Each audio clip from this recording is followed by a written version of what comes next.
apabila orang yang sudah sampai, orang yang sudah makrifat kepada Allah ini, tuan-tuan sekalian, mereka tenggelam dalam kebesaran, tenggelam dalam keagungan Allah Subhanahu wa ta'ala. Mereka menyaksikan ilmu Allah itu, menyaksikan akan kudrah dan iradah Allah, menyaksikan akan kebijaksanaan Allah Subhanahu wa ta'ala. Mereka tidak akan minta apa-apa, malu mereka minta pada Allah, tak mau minta. Kenapa? Karena mereka sudah memandang Allah tuh tahu keadaan mereka itu. Mereka nih sudah memandang bahwa Allah itu maha tahu tentang keadaan mereka, dan Allah tidak akan menyia-nyiakan mereka. Lalu mereka tidak meminta yang mereka inginkan itu, tetapi mereka memperbanyak zikir, tafakur, dan baca Quran serta ibadah-ibadah lainnya.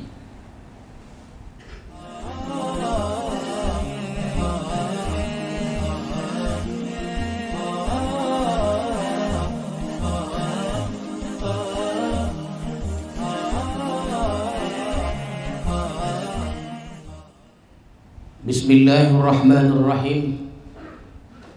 Assalamualaikum warahmatullahi wabarakatuh. Alhamdulillah, alhamdulillahilladzi ishtaghala bidzikrihi al-'arifun,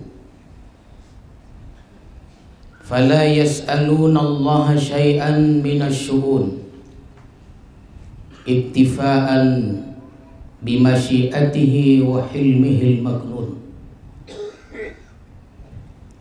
Ashhadu an la ilaha illallah wahdahu la syarika lah wa la sahibata wa la banun, wa ashhadu anna sayyidana Muhammadan abduhu wa rasuluhu al-maymun. Allahumma salli wa sallim wa barik ala nabiyil ma'sumil masun sayyidina Muhammadin sirrikal makhzun wa ala alihi wa sahbihi wa zurriyatihi wa atba'ihi alladhina bisunnatihi mutamassikun. Amma ba'du. Tuan-tuan para khalifah, para salikin, hadirin hadirat serta para tetamu sekalian, alhamdulillah, marilah kita bersyukur kepada Allah Subhanahu wa ta'ala yang telah melimpahkan rahmat dan hidayahnya kepada kita semua, sehingga pada malam yang berbahagia ini kita dapat kembali bertemu, bertatap muka untuk meneruskan pengajian hikam kita. Dan tentunya kita selalu berharap kepada Allah, semoga kita senantiasa dalam rahmat-Nya. Amin ya rabbal alamin. Salawat dan salam kita ucapkan dan kita sampaikan kepada Rasulullah sallallahu alaihi wasallam beserta keluarga, para sahabat dan para pengikut-pengikut beliau. Mudah-mudahan kita semua hadirin sekalian mendapat syafaat Rasulullah di hari kemudian nanti. Amin ya rabbal alamin. Al-hikmatul hadiyatu wa tis'un ba'dal mi'ah minal hikamil ata'iyah. Qala al-imam al-arif billah Ahmad ibnu Atha'illah as-Sakandari rahimahullah wa nafa'ana bi'ulumihi wa asrarih. Maka pada hikmah yang ke-191 dari Al-Hikam Al-Ata'iyah telah berkata pengarang Imam Ahmad ibnu Atha'illah as-Sakandari rahimahullah wa nafa'ana bi'ulumihi. Kata beliau, rubbama istahyal 'arifu an yarfa'a hajatahu ila maulah liktifaihi bimasyiatihi fa kaifa la yastahi ay yarfa'aha ila khaliqatih. Terkadang malu orang yang ma'rifat bahwa melaporkan hajatnya kepada Tuhannya karena merasa cukup dengan kehendak Allah. Bagaimana dia tidak malu bahwa dia melaporkan hajatnya kepada makhluk, yaitu makhluk Allah Subhanahu wa ta'ala. Itulah lebih kurang, tuan-tuan sekalian, terjemahan hikmah yang ke-191 ini.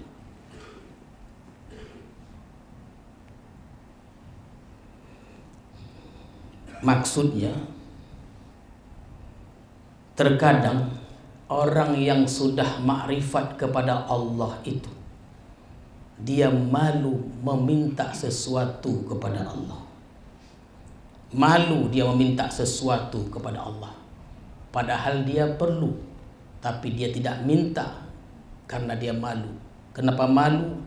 Karena dia merasa cukup bahwa Allah itu sudah mengetahui akan keadaannya, akan keperluannya, dan Allah akan menolongnya.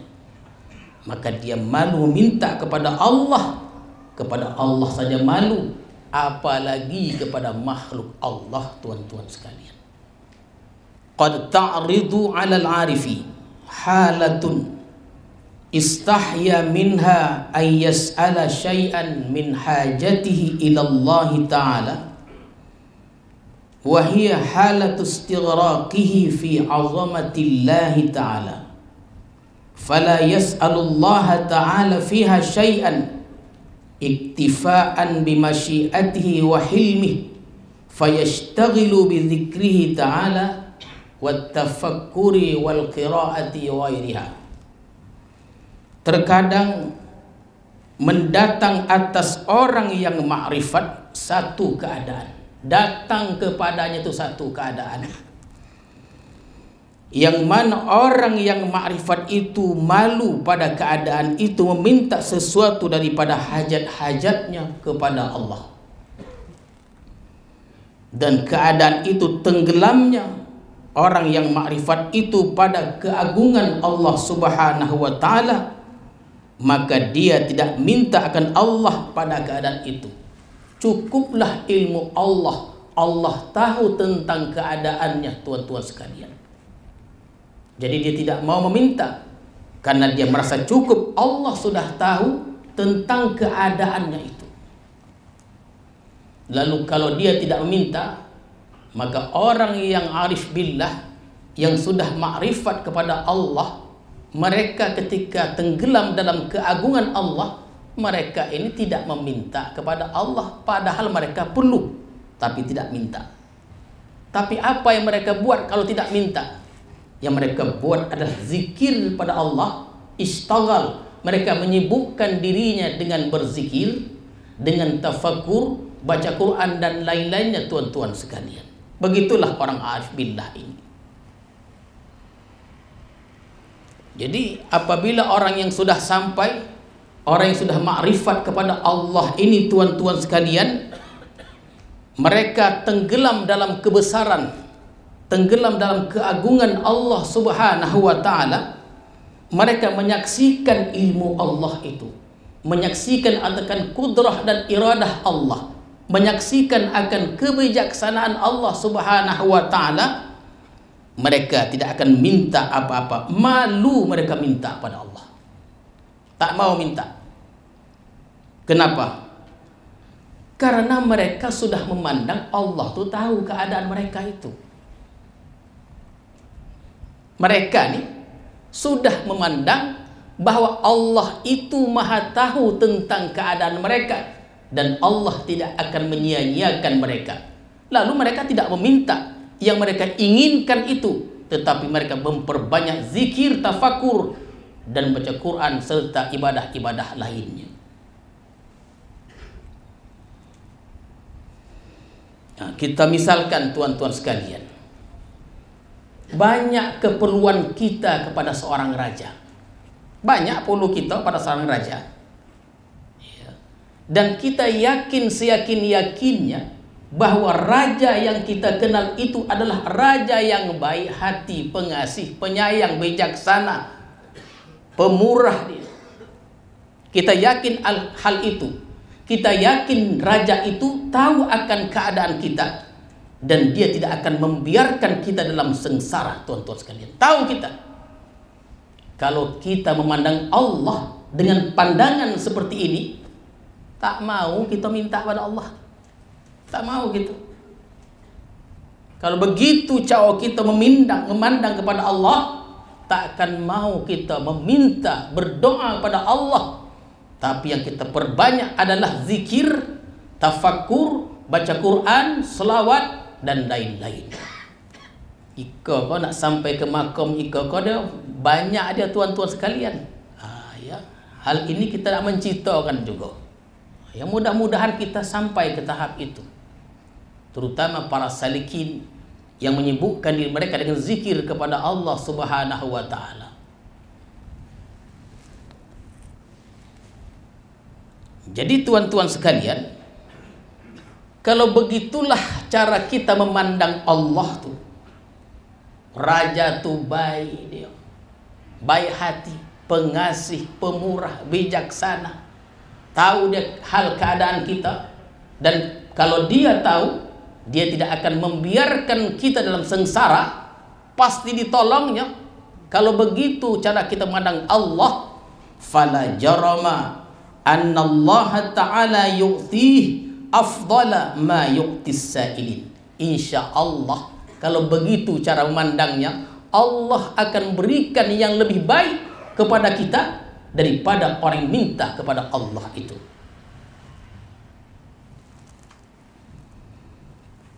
Yaqulullahu ta'ala, Allah berfirman dalam satu hadis, sebuah hadis qudsinya, man syaghalahul Qur'an wa dzikri an mas'alati a'taituhu afdala ma u'tis sa'ilin. Ini firman Allah dalam hadis qudsi. Artinya, barang siapa yang sibuk membaca Quran, sibuk dia berzikir, lupa meminta kepada aku, kata Allah, lupa minta kepada aku akan berikan dia lebih baik dari aku beri orang yang minta kepada aku.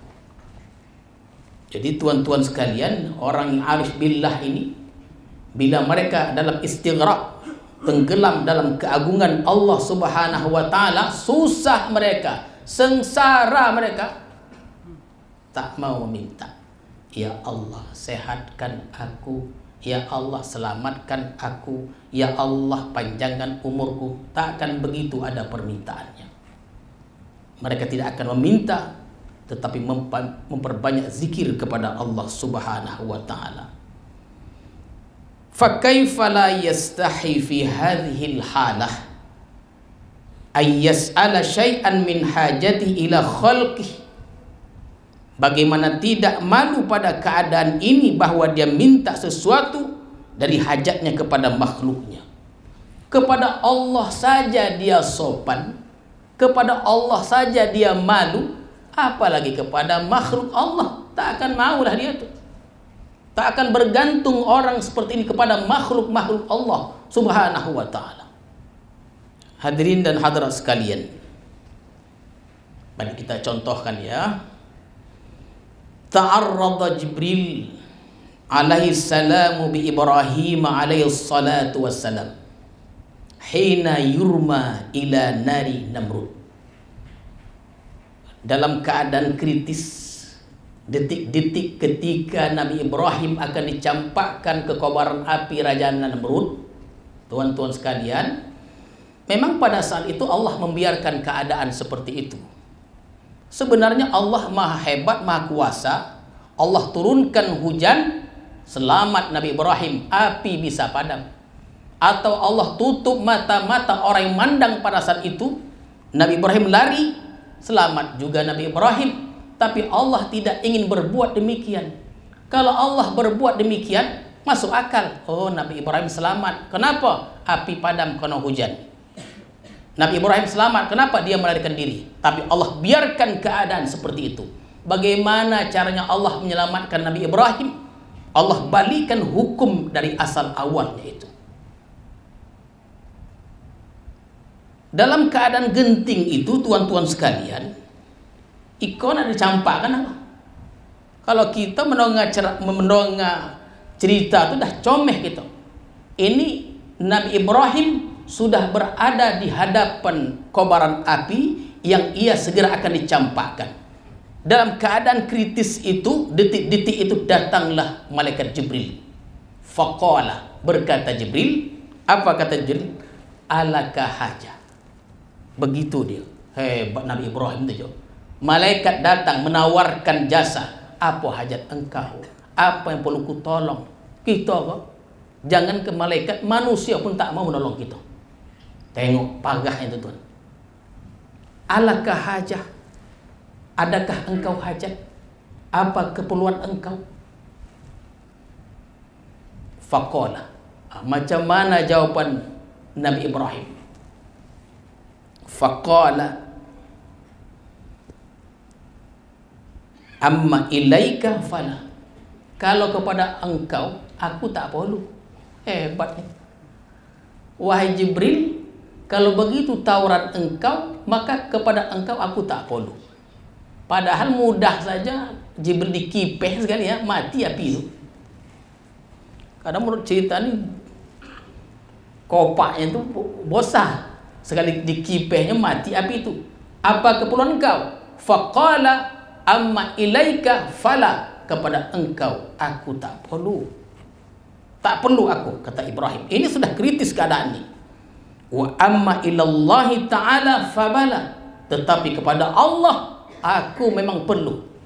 Kalau begitu kata Jibril, faqala fas'alhu, mintalah copek pada Allah supaya engkau selamat. Apa katanya? Qala hasbi min su'ali ilmuhu ta'ala bihali. Itulah kata Nabi Ibrahim salam, cukup ilmu Tuhan daripada aku meminta. Aku tak perlu meminta karena Allah ini maha tahu tentang keadaanku, kata Nabi Ibrahim alaihissalam. Lalu apa yang dibuat Nabi Ibrahim? Kalau tidak berdoa, maka dalam keadaan kritis itu yang beliau baca adalah hasbiyallah wa ni'mal wakil. Yang kata setengah orang, hasbunallah wa ni'mal wakil. Itu saja dibacanya banyak-banyak. Kalau kita tak tontu berdoa tu dah. Mana tontu lagi? Nengok api dah lupa berdoa dah. Hasbiyallah wa ni'mal, terus dibaca. Karena pada saat itu Nabi Ibrahim tenggelam dalam keadaan memandang keagungan keperkasaan Allah Subhanahu wa taala. Nabi Ibrahim berada dalam keadaan itu. Lalu apa Allah berikan kepada beliau? Tadi dalam hadis qudsi sudah disebutkan, kalau orang seperti ini Allah akan memberikan lebih baik daripada orang yang minta kepadaku. Fasaratin nar bardan wa salaman ala Ibrahim. Maka jadilah api itu dia sejuk, selamat, menyelamatkan Nabi Ibrahim alaihissalam. Iko kita kau kalau banyak hutang gitu kau. Tuan-tuan, bacalah kau banyak-banyak. Ayo. Kalau banyak hutang kita melilit, oh iya. Itu kan banyak orang datang ke Nosah nih. Dalam keadaan muram, sedih, macam tak ada jalan, pintu semuanya tertutup. Orang karena dalam keadaan seperti ini akan ada lintasan-lintasan. Iya. Ini kalau orang yang bersuluk banyak hutang, hati-hati juga. Ya, hati-hati. Kenapa? Orang yang berzikir itu dia akan ada pengalaman-pengalaman rohaninya. Akan ada lintasan-lintasan itu. Bangkit tidur, mau tidur, ikut osah ada duit di bawah tikar kok.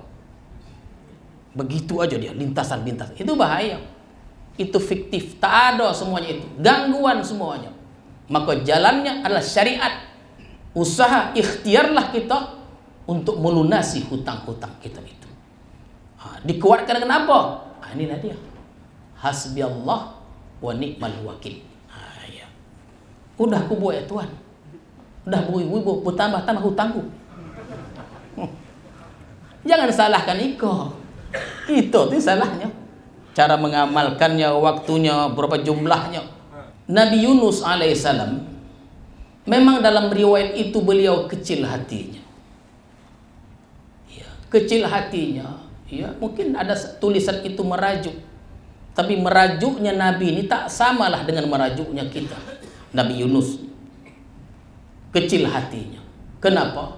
Karena kaumnya tidak mau mendongak cakapnya. Dogil na Tuhan. Dogil. Bukan setahun dua tahun, bertahun-tahun di dakwah, dinasihati, tapi tak mau mendongak cakap. Melawan lagi. Tak mau mendongak cakap. Akhirnya Nabi Yunus ini kocik hatinya. Bantai kalian lah, ku tinggalkan kalian. Berangkat dia dari kampung itu. Yang pada akhirnya beliau ini naik bahtera kapal.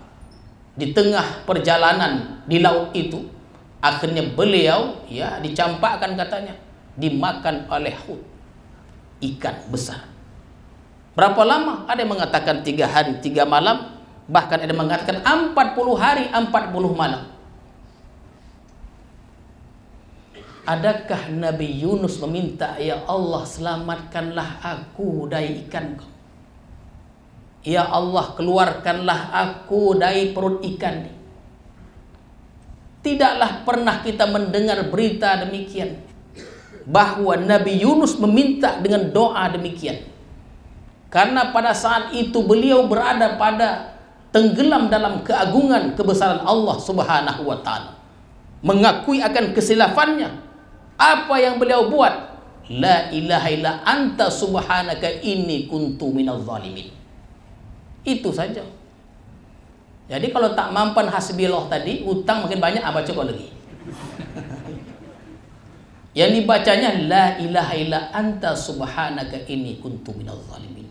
Jadi tuan-tuan sekalian, ini amalan yang sangat baik. Para ulama pun mengamalkan amalan ini, hasbiyallah wa ni'mal wakil, atau la ilaha illa anta subhanaka inni kuntu minadz zalimin. Jadi Nabi Ibrahim tidak meminta, Nabi Yunus tidak meminta. Ada seorang sufi yang sangat terkenal di zamannya bernama Fudail bin Iyad. Seorang sufi wali terkenal di zamannya. Memanglah sejarah menceritakan bahwa beliau adalah awalnya seorang yang sangat durjana. Banyak berbuat dosa dan maksiat, dikatakan tidak ada dosa yang tidak dibuatnya. Sehingga pada suatu hari, tuan-tuan, ini dia, Allah berikan hidayah kepadanya. Selalu kita sampaikan, jangan kita macam-macam. Orang yang banyak berbuat maksiat, lalu kita katakan dia tidak akan mungkin berbuat baik. Jangan begitu. Karena Allah ini maha kuasa. Mudah saja Allah membalikkan keadaan. Mudah saja. Jangan katakan tak mungkin dia menjadi orang baik atau menjadi wali. Jangan cakap begitu. Allah mudah. Kalau kita yakin begitu, rusak kita. Kita tidak mengakui kehebatan kekuasaan Allah Subhanahu wa taala. Jadi orang yang banyak berbuat dosa maksiat, mudah saja Allah balikkan dia 180 derajat menjadi orang baik, lebih baik dari kita. Fudail bin Iyad ini begitu tuan-tuan. Awalnya durjana, pelaku maksiat, akhirnya menjadi wali besar. Tuan-tuan bacalah kisah Fudail bin Iyad itu. Nangis di hadapannya. Begitu beliau berjumpa dengan Harun Ar-Rasyid, siki aja cakapnya. Engkau ni raja, engkau raja. Ya. Engkau telah memegang amanah yang besar. Menangis. Karena orang yang makrifat, perkataan orang makrifat menghujam ke lubuk hati orang yang mendengarnya. Fudail bin Iyad ini tuan-tuan sekalian, setelah beliau bertobat, mengakui segala dosanya, pada suatu saat berangkatlah beliau bersama orang-orang haji, berangkat ke tanah Mekah untuk menunaikan ibadah haji.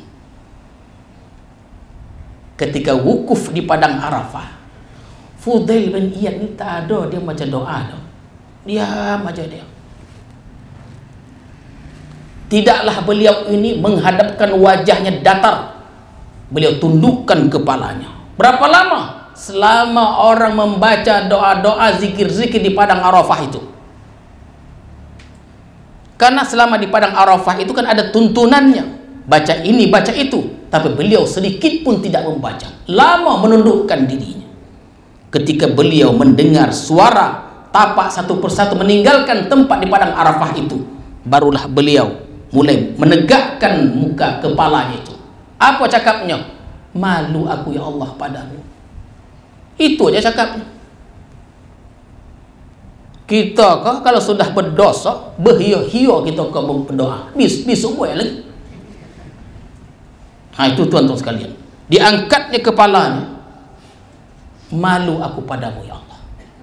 Walaupun taubatku engkau terima, malunya aku padamu. Kenapa dia berkata begitu? Karena pada saat itu beliau tenggelam dalam kebesaran Allah Subhanahu wa ta'ala. Wa kadzalika hina qala an-nas li Rasulillah sallallahu alaihi wasallam wal mu'minin anna an-nasa qad jama'u lakum fakhshawhum wa zadahum imana wa qalu hasbunallah wa ni'mal wakil fanqalabu bi ni'matin minallah wa fadlin lam yamsashum su. Suatu hari, tuan-tuan sekalian, datanglah orang menghadap Rasulullah memberikan kabar bahwa musuh yang akan datang ini mempunyai kekuatan yang maha hebat, peralatan senjata yang cukup lengkap. Maka takutlah kamu semuanya, karena musuh yang mau datang ini hebat-hebat semuanya, tak terlawan kau dah. Kata orang yang datang berikan kabar ini, hebat-hebat, maka takutlah kamu padanya. Wazadahum imana, semakin ditakut-takutkan mereka, semakin naik iman mereka. Mereka tidak meminta, Rasul tidak meminta, sahabat pun tidak minta. Yang mereka baca adalah hasbunallah wa ni'mal wakil. Cukuplah aku atau kami oleh Allah sebaik-baik wakil. Lalu hasil bacaan macam mana? Mereka tidak meminta, tapi membaca hasbunallah wa ni'mal wakil, fanqalabu bi ni'matin minallah. Pulang mereka dari medan peperangan dengan membawa banyak harta rampasan, tuan-tuan sekalian. Jadi orang yang zikir itu dia dalam keadaan itu Allah akan memberikan yang lebih baik daripada orang yang minta kepadanya. Jadi tuan-tuan sekalian, kalau kita nih kan hidup kita nih dia bertukar ya. Kalau kita dalam keadaan susah, sengsara, lalu kita pandang ilmu Allah, keperkasaan Allah, maka yang pada saat itu yang paling baik hasbi Allah wa ni'mal wakil. Ada juga orang tidak berdoa. Ini kalau orang yang tidak berdoa ini adalah tercela, ini punya penyakit batin dia. Ini ada unsur-unsur kesombongan. Ini bukan sombong tuan-tuan sekalian. Melihat kebesaran Allah Subhanahu wa ta'ala. Banyak orang tak berdoa, dah kaya tak berdoa, dia untuk apa? Ini orang yang tercela dan punya penyakit batin dia. Wa qad ta'ridu 'alal 'arifi halatun ukhra. Terkadang tuan-tuan sekalian, datang kepada orang yang ma'rifat itu keadaan yang lain. Kalau tadi dia keadaan tenggelam memandang keagungan Allah Subhanahu wa ta'ala, tapi pada masa yang lain keadaan itu kan dia bisa bertukar-tukar, berbolak-balik. Hari ini kita gembira, besok kita bisa sedih. Orang-orang arif itu terkadang begitu juga tuan-tuan sekalian.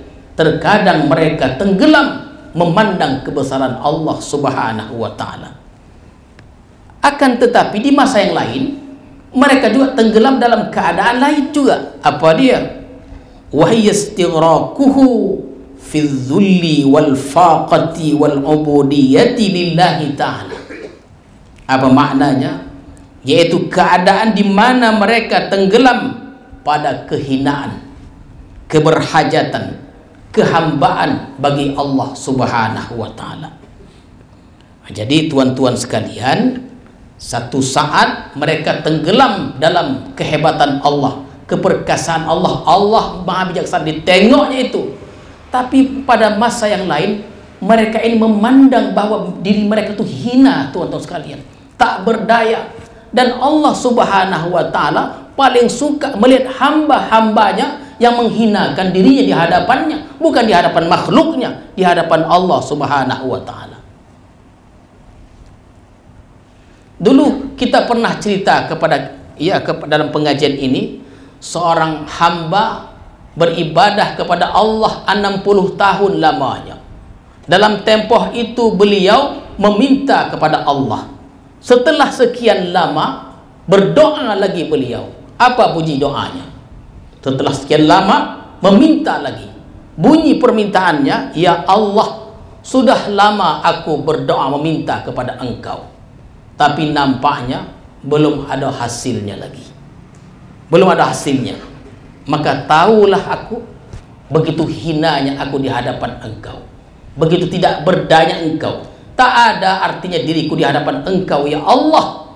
Mendengar doa itu, Allah utus seorang malaikat, wahai malaikat, pergi engkau, jumpai hambaku itu, katakan kepadanya, aku lebih suka perkataan itu daripada ibadahnya 60 tahun itu. Hinakan diri kita pada Allah Subhanahu wa Ta'ala. Dan kita ni tak boleh kita merasa mulia. Semalam kita cerita tentang kemuliaan. Tak boleh kita merasa mulia, tuan-tuan. Bahaya dia.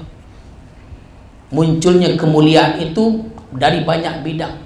Itu ada seorang alim berjalan.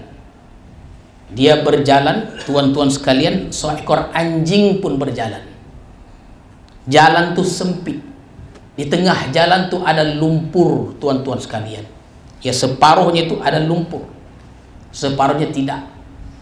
Maka yang alim itu menceburkan dirinya ke dalam lumpur itu, memberi laluan kepada anjing supaya berjalan dengan baik, supaya tidak terkena lumpur itu. Yang alim tadi menceburkan dirinya ke dalam lumpur untuk memberikan laluan jalan kepada seekor anjing yang menurut kita najis mughalazah itu, yang hina dina. Orang tanya kepada hamba tadi, kenapa Tuhan berbuat begitu? Engkau berikan laluan kepada seekor anjing seperti itu supaya dia berjalan lebih baik daripada engkau. Aku ni manusia, banyak dosaku. Anjing itu tak ada dosanya. Anjing itu ada dosanya. Jangan kita merasa lebih mulia. Tuan-tuan sekalian, kita ulang lagi. Dosa orang yang merasa dirinya lebih mulia itu lebih berat dosanya dari orang yang berzina itu. Zina itu dosanya berat juga. Jangan saya bandingkan ini, oh kocik juga, bukan begitu. Jangan salah faham pula. Dibandingkan orang yang merasa mulia, sombong, dosa lebih berat dari orang yang berzina. Nauzubillah. Kenapa demikian? Karena orang yang berzina itu yang dicontohinya adalah hewan. Sedangkan orang yang sombong, merasa dirinya mulia, yang dirampasnya itu sifat Tuhan. Bahaya dia. Karena kalau sombong, lahir sifat-sifat muhlikat lainnya. Iri, dengki yang tidak berkesudahan. Hinakan diri kita di hadapan Allah Subhanahu wa Ta'ala. Jadi keadaan yang lain, wahyastighraku fil dhulli wal faqati wal ubudiyah, tenggelam pada kehinaan, keberhajatan, kehambaan bagi Allah Subhanahu wa Ta'ala. Berhajat kita kepada Allah Subhanahu wa Ta'ala. Maka dalam keadaan ini, tuan-tuan sekalian, fayas'alullah ta'ala fiha, maka orang-orang arif itu meminta kepada Allah Subhanahu wa Ta'ala. Dalam keadaan mereka tenggelam pada kemegahan, kehebatan Allah, mereka tidak meminta, tapi tenggelam pada kehinaan diri mereka. Mereka meminta kepada Allah Subhanahu wa Ta'ala. Memintanya mereka dengan memintanya kita berbeda. Kita meminta juga, tuan-tuan sekalian, tiap hari meminta.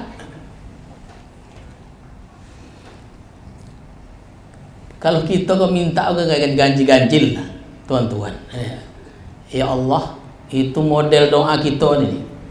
Ya Allah, sehatkan aku, panjangkan umurku, murahkan rezekiku, kaya aku ya Allah, dapatkan jodohku yang baik segala macamnya, dan aku baru saja ikut ujian PNS, luluskan aku ya Allah. Kalau bisa tempatkan aku di tempat yang dokek, kalau bisa lagi boleh kanton sebelah rumahku. Itu doa model kita tuh begitu. Dia nak sodap aja, semayang tidak.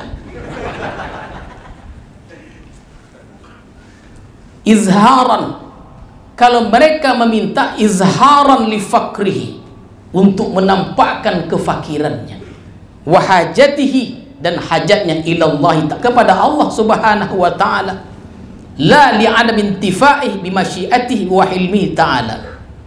Tidak cukup dengan ilmu karena merasa tidak cukup dengan ilmu dan kehendak Allah subhanahu wa ta'ala. Jadi tuan-tuan sekalian, bila mereka dalam keadaan ini dan mereka meminta mereka itu untuk menunjukkan kefakiran mereka, menunjukkan keberhajatan mereka, dalam keadaan kaya, dalam keadaan miskin, dalam keadaan bahagia, susah, mereka meminta. Kenapa? Karena mereka senantiasa berhajat kepada Allah subhanahu wa ta'ala. Kita kan tidak, dalam keadaan miskin meminta, kita dalam keadaan kaya lupa kita kepada Allah subhanahu wa ta'ala. Jadi tuan-tuan sekalian, itulah keadaan mereka. Wahazihi aksaru ahwalil arifin, inilah yang paling banyak keadaan orang-orang arif. Di antara dua keadaan nih, keadaan inilah yang mereka paling banyak. Apa dia? Menengok apa dia? Kehinaan, keberhajatan mereka kepada Allah subhanahu wa ta'ala. Kama hakallah su'ala Ibrahim alaihissalam, sebagaimana Allah mengisahkan doa Nabi Ibrahim. Tadi Nabi Ibrahim tidak meminta, tapi supaya tuan-tuan tahu, Nabi Ibrahim banyak juga meminta dalam Al-Quran. Kenapa? Karena pada saat itu beliau berada menunjukkan kehinaan, keberhajatan, kehambaannya kepada Allah subhanahu wa ta'ala. Apa contohnya? Rabbana inni askantu min dzurriyyati biwadin ghairi dzi zar'in 'inda baitikal muharram Rabbana liqimus shalah faj'al af'idatan nas tahwi ilaihim warzuqhum minas samarat la'allahum yashkurun. Dibawanya bininya Hajar, dibawanya anaknya masih kecil, ya anak Hajar lah, Ismail. Berdua anak beranak itu, askantu, aku diamkan, aku titipkan kepadamu di lembah yang tak ada pokok-pokok buah-buahan. Seorang perempuan yang baru melahirkan anak masih kecil tinggalkan oleh suaminya. Waktu suaminya mau beranjak, Hajar bertanya, wahai Ibrahim, wahai suamiku, apakah engkau meninggalkan kami ini? Diam saja dia, sekali dua kali. Yang ketiga kali Hajar bertanya, apakah ini perintah Allah? Iya, kata Nabi Ibrahim. Hajar pun terdiam, pasrah dengan keadaan itu. Ini doa Nabi Ibrahim.